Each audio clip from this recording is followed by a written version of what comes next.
Hey everyone, Dr. Frunkey here with a knife consult on the VDK War Admirl. This is an interesting knife to me for a couple of reasons. It's really my first exposure to a pocket cleaver, a flipper cleaver, and it's also my first VDK knife. So VDK is made by a guy, his name is Vlad. I don't want to butcher his last name, so I'm not going to bother, but it starts with a D. So VDK is VD Knives. You can see that displayed on the back here. And this is, I think, the third offering that he had. There was a couple of knives. There was the Pioneer of the Nile, and then there was something else, and then there was this guy. And this is a really interesting knife to me, and I'm so happy to get my hands on it. Thanks to Tony for sending this along so that I could review it and get it on camera and really experience what it's like to carry one of these pocket cleavers. So before we get into that, let's do as we always do, break this down anatomically. Up front, we have a 4-inch blade of S35 VN steel. It has a 3.75-inch cutting length. So let's go ahead and bust out a few other knives to show the relative size here. Here we've got another this is a 4-inch blade on this one. We've got a 4-inch blade on this guy right here. This is the Riot K1. This is the Reich 1701. I've got a Riot Knives GSD, the Liang Ma design GSD, a little bit smaller knife there. I've got a WE Knives 606, so this is relevant because WE Knives actually produces the VDK knives. Now Vlad designs them, and then WE Knives executes them, so that's really, really cool, and it definitely shows through in the quality of the knife there. So here's a 3.5-inch blade, that's the ZT0392. I've got a Peter Rizzenti custom Satori going on right here. Another interesting blade shape right there. Absolutely love that knife. And then I'll bring out my green Jet Beam Pro 2 Ti, and then I can bring out a US penny just for all these size references so you get an idea. This is a rather large knife overall. It's not really a small thing, and you definitely notice that when you start carrying it. The blade itself is quite wide here. It's at least, it's well over an inch, and at its thickest it's probably around 1.5 inches. Now what that means is when it sits in the handle like that, it sticks out quite a bit. So when you put this in your pocket, that amount of the blade is really sticking out. Well, I guess I should have it this way. I guess the handle is there, but the blade is pushing it out into your pocket a little bit more than perhaps it would be if it was a flat or a straight blade there. But what it does give you is a nice heavy chunk of steel. 0.16 thickness on this guy.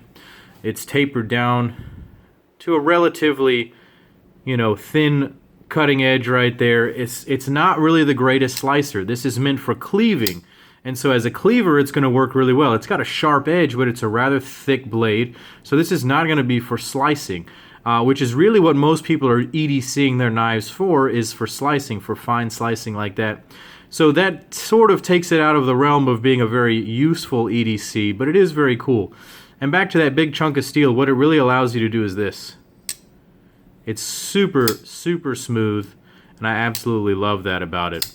It's got a nice flat grind. It rides up pretty high. Everything is stone washed, and it looks really, really nice. Very good work here by WE Knives for executing this. It does have a sort of a spidey hole going on there type of thing, and you can, in fact, spidey flick this knife open, which is really enjoyable. You can use your thumb if you really need to. I'm not very deft with that. It's not ideal for that. I think it's really made for spider flicking mostly, and it does do that quite nicely. The flipper tab is a bit of a pocket pecker. It's a little bit long, but it does allow you to get a lot of traction and really push that blade out there. It does, moving back, we'll talk about the pivot here. It rides on a WE Knives ball bearing, ceramic ball bearing system. It's ultra, ultra smooth. It's got a ceramic detent that's really nice. Grabs the knife and holds it in place really well. That's not going to come out.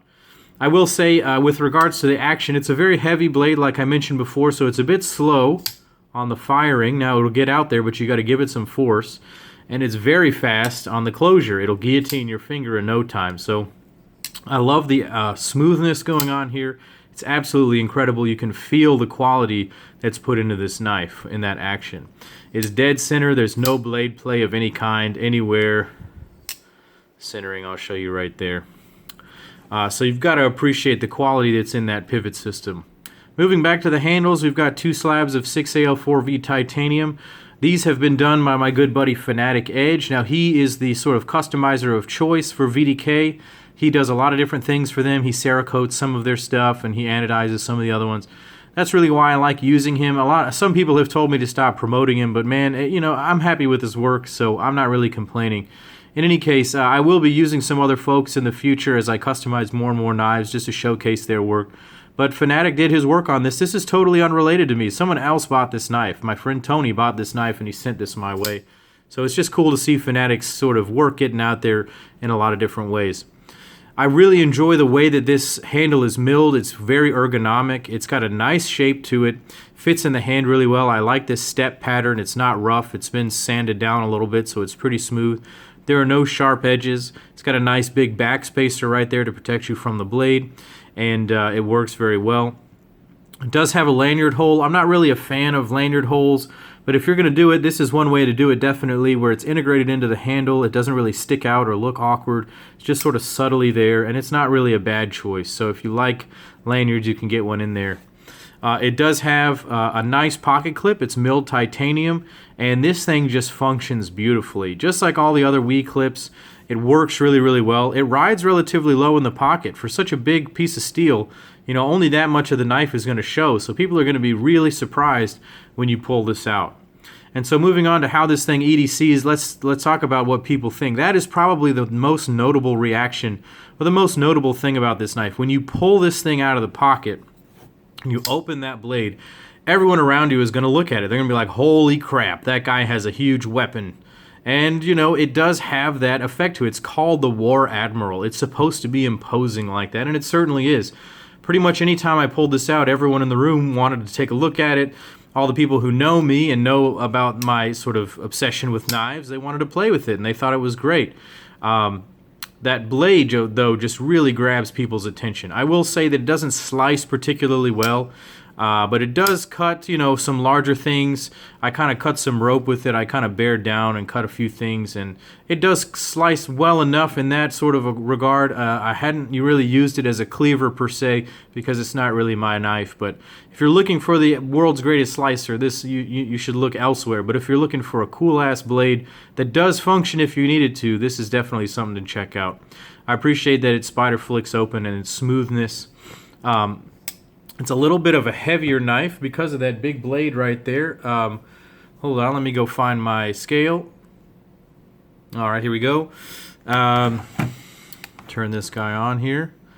Hopefully you can read the digits. Sometimes I have to turn it like that. We got it set to ounces. 5.6 ounces. So a rather heavy knife. You just need to be aware of that if you're going to try to carry this thing all the time.